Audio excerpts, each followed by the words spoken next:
nothing but love and respect. You might have some cool fans, but mine are the best. We've been through it all, went to war when duty called. Never left a man behind, we move as one is super strong. I don't want followers, that implies I'm the leader. I'm not the captain, I just gave them something they can believe in. I hold the lamp in the darkness, but they're the light that I needed to see the road that we walk in between the angels and demons. And my fans have my back. Hate us if your feelings don't like facts. And my fans will fight back. Beat you with the keyboard you've been using to write back. I guess we need each other like both sides of the battery. We the army, we the homies, we the gang, we the cavalry. We're brothers and sisters, we hold it down like we gravity. Can't nobody break the bond that made us all family. Me and my fans, we don't care what anybody say. Middle fingers to whoever in the way, man. Me and my fans, we gon' be together to the grave. It's a gang till forever and a day, man. Me and my fans, we don't even trip in the hate. We got all in our veins, man. Me and my fans, We the hangover gang. Gang, gang, gang, gang, gang.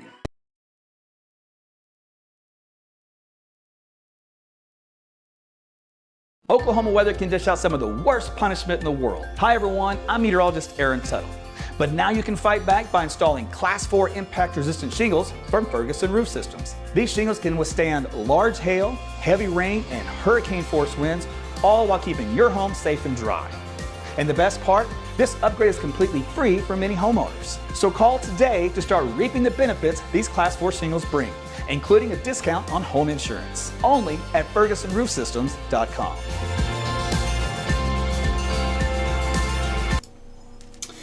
Hey there, meteorologist Tuttle with you live here. It is about 11:38 here, just before lunchtime. We're going to give you an update on the winter storm that's coming our way. We'll also briefly mention the earthquake we just had.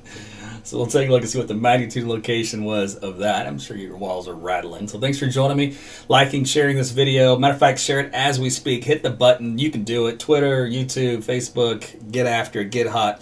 You come to the right place. We'll take a look to see what anything has changed in the forecast from last night or my blog. If you haven't had a chance to read that, please do so. As a matter of fact, a couple things here. First, if you're on Facebook, I'm going to post this link so you can get a live notification directly from me if you're not getting them from Facebook itself, which does happen because, you know, Facebook has a problem with notifications. Twitter and YouTube, though, you guys should be okay. Let's see, on my wall, I am going to make a quick pit stop here. Hit the share button myself. Let's see here. Can I do this? More options. Oh, you're going to be a punk. Oh, why would you be a punk to your own person? Let's try this. I usually do this on my phone, so to do it on the computer, it seems to be a little bit different. But it's okay. Facebook likes to keep changing things, not just for you, but also just for me. In case you missed it. So if you ever see ICYMI, it just means in case you missed it. All right.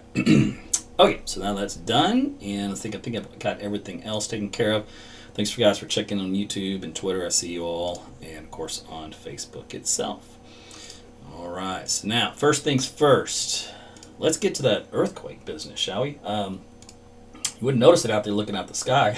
It's clear skies. I don't see anything falling down, which is good news. By the way, temperatures out there, we're 63 degrees, so it is a gorgeous afternoon. So eat it up. Take advantage of it. This is the last nice day you'll see. Tomorrow won't be bad, but it goes downhill quickly as the rain begins to develop in the afternoon and evening hours. Okay, so the earthquake, by the way, just happened. We've had actually a swarm here recently here in south central Oklahoma. These all happened, let's see, this is early in the morning, so after midnight. Very low magnitudes, 1.6 or so. There's a 1.7. Here's a 1.7 this morning. But the one that most of you probably felt was this guy way up here near Medford, 1110.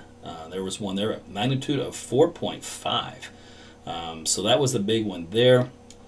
I'm sure there'll probably be some more aftershocks and others around, but so far those are what's showing up on the meter. Here's one around Yukon this morning, earlier on, a light one. So big earthquake swarm today here in Oklahoma. How about that? All right, what you also see on this map I've highlighted here is kind of a model consensus of ice. So the amounts right now are going to be conservative, but they're going to be over, 5, 6, 7 millimeters in depth. So we're talking about a quarter of an inch of ice accumulation or more here across parts of southeast Oklahoma on the way up into Arkansas and Missouri. So this is a big key element of this winter storm. And this ice accumulation does continue all the way down south through Dallas-Fort Worth, on into Waco, all the way to Austin. And look at that, putting on the brakes for a light glazing almost all the way down to San Antonio. So this is a big winter storm with a lot of ice with it, which will cause power outages here in Oklahoma and points to the north and east as you head up towards St. Louis. So Indianapolis, it's just going to be a mess, all right? And you can see the fine line, though, of the ice accumulation here in the state. It kind of backs up to something like this. So once you kind of get in this area of Oklahoma, you're dealing with mostly snow with a little bit of sleet mixed in, especially kind of in this quadrant here. But otherwise, mostly snow in far northwest Oklahoma, and then, of course, the rest of this area out from there to Texas and then up north into Kansas. But that's kind of the big picture as far as that is concerned. Okay, so now let's get on into the details. I'm going to make this broadcast relatively short. But we've got an upper level storm system coming our way out of the southwest. This is the jet stream pattern. So all this color you see on the map, that's all energy moving in out ahead of it.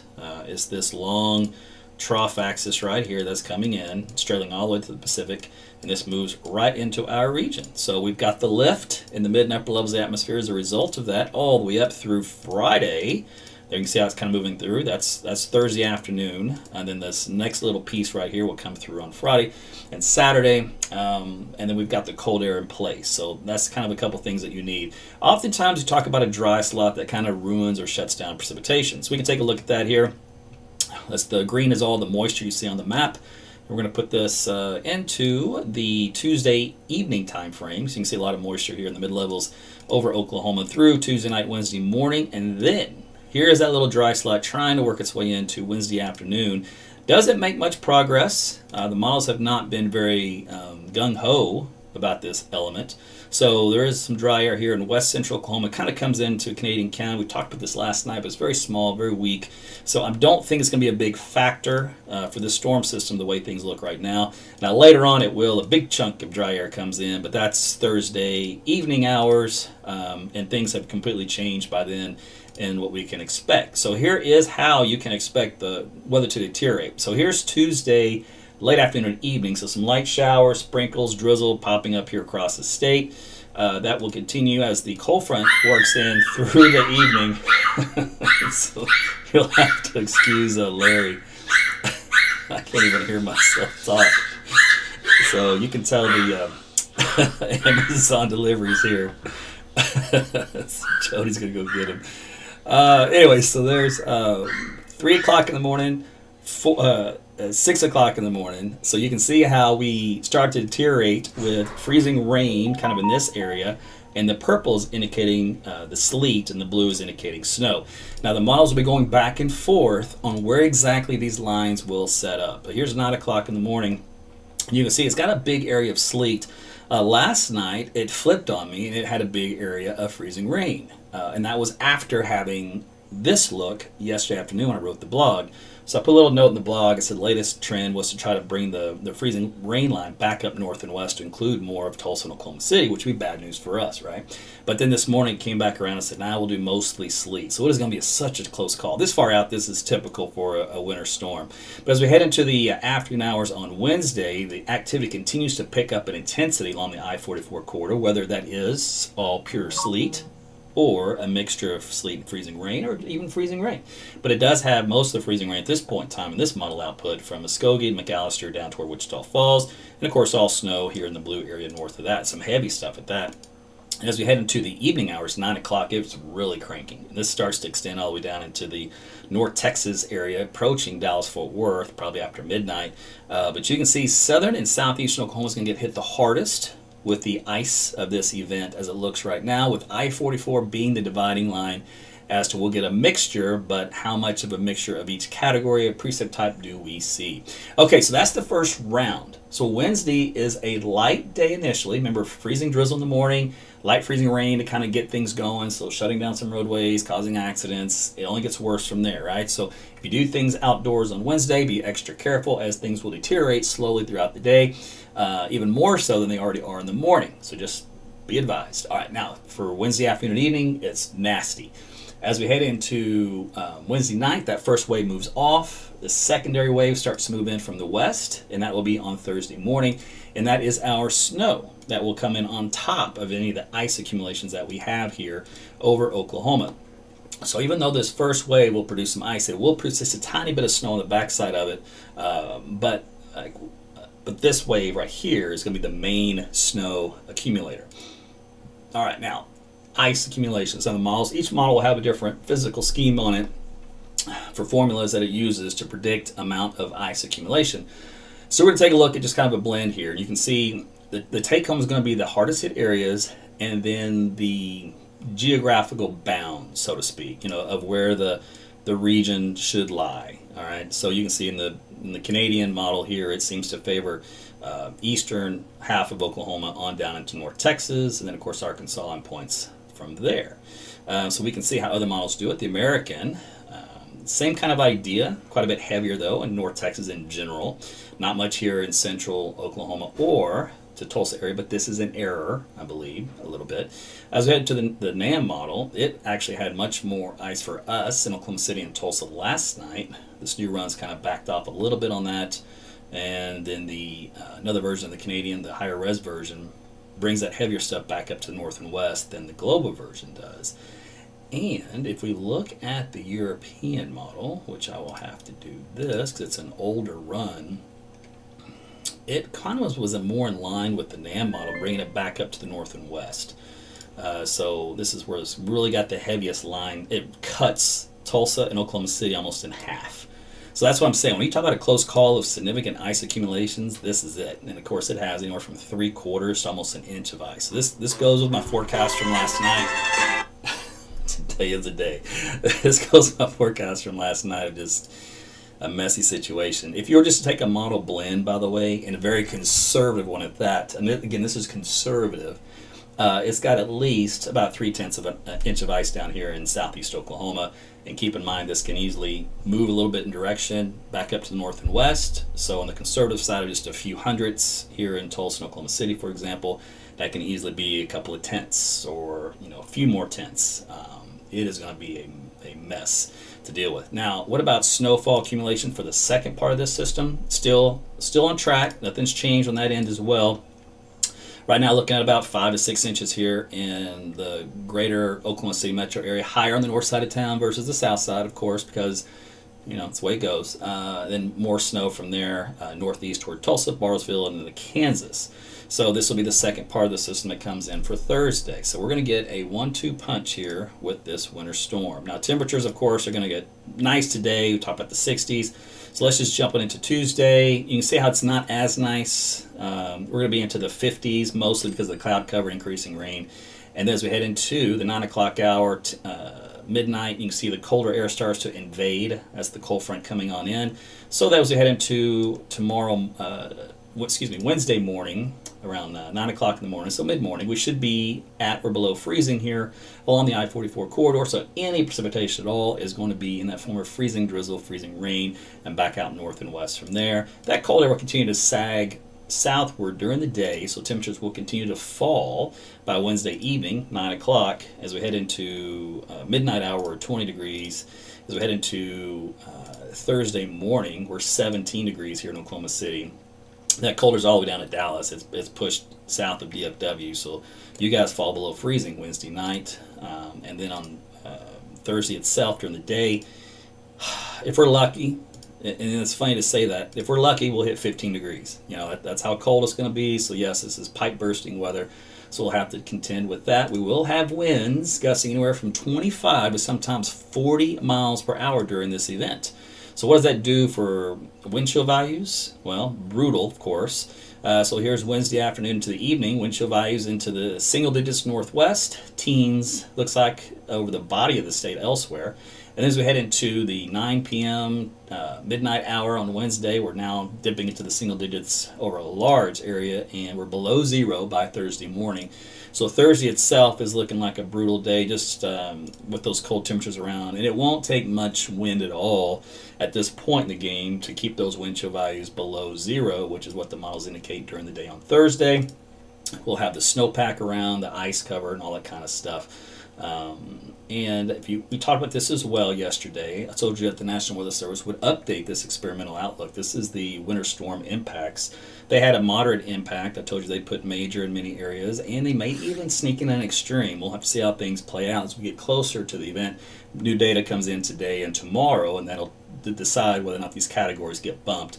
But all the categories are roughly the same, which is a significant impact to your daily life, which would be some property damage, threat of loss of life, major disruptions, that kind of deal. So you've got to be very careful when you be traveling in this environment, because if you get stuck or outdoors for a prolonged period of time, you will suffer from hypothermia. So you've got to have everything in your car: food, water, blankets, thermal blankets, your fluids checked, your batteries charged on your phone, your devices, because you may be there a while, and a while could be a long while. So don't put yourself in this situation if you don't have to.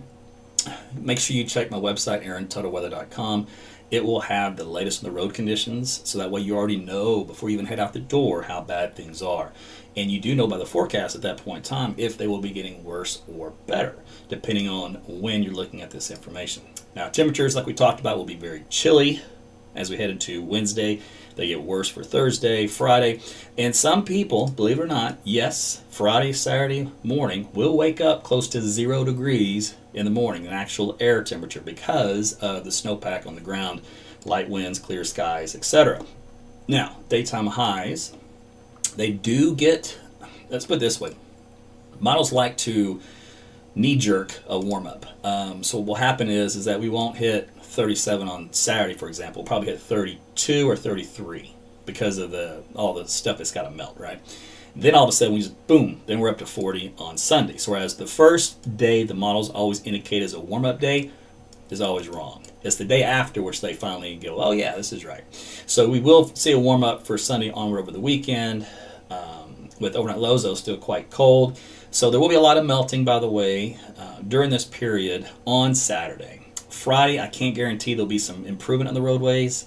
Too many variables, possibly maybe late afternoon, with some heat coming in through the road to kind of helps melt some of that away, plus the road treating, plus people that still have to drive, which causes friction and heat from the driving on the ice and the snow. So all that will kind of help a little, but it's going to be slow as you go, if that's even going to be the case here, depending on where you live. Of course, this is all depending on if you get slammed with ice and snow combination, which most of the states should.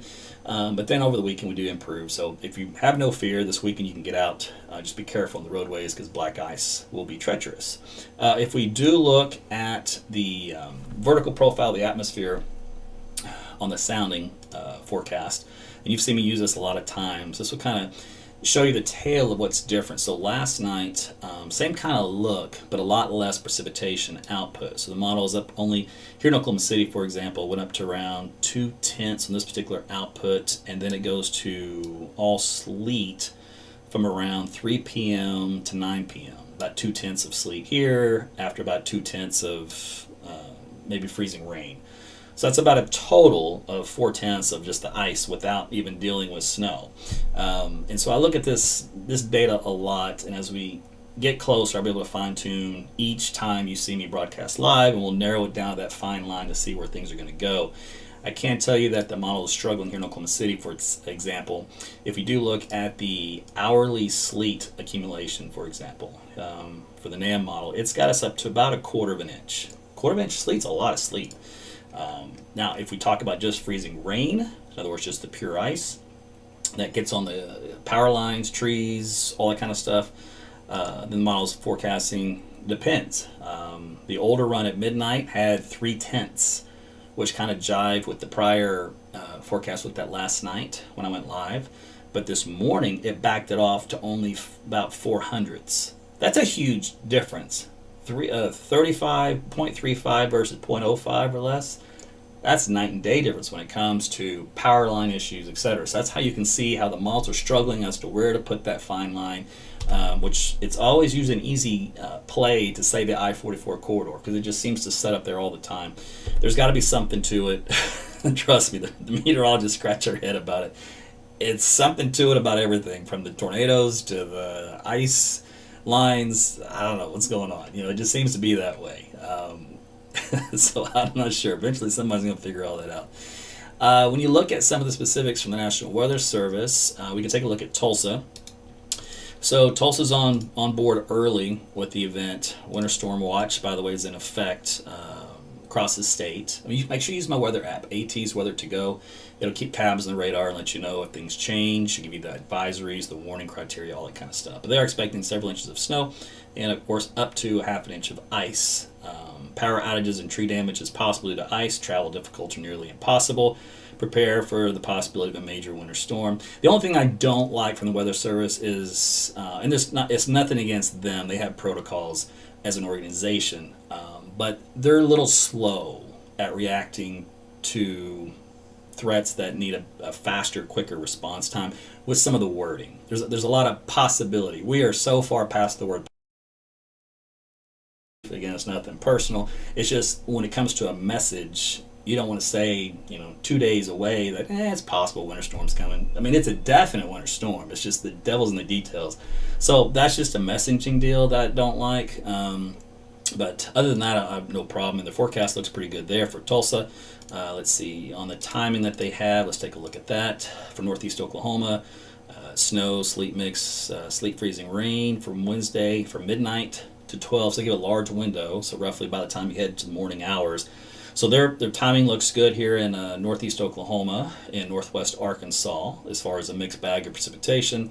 So you're going to be expecting kind of what I talked about, which would be that transition over from rain to freezing rain to eventually sleet in the evening for sure, and then to snow, but not a whole lot of snow with that first wave. That'll be mostly on the second wave. Norman put out one graphic there from the National Weather Service, and again, it's a wording. Let's see, where is it? Yeah, I care too much for, and they use the word potential winter storm. So it's just that's my only beef. It's a winter storm. So not knocking the guys. I'm just saying I don't like the messaging there. But this will change. So this graphic will have to be updated. This rain transition to wintry mix.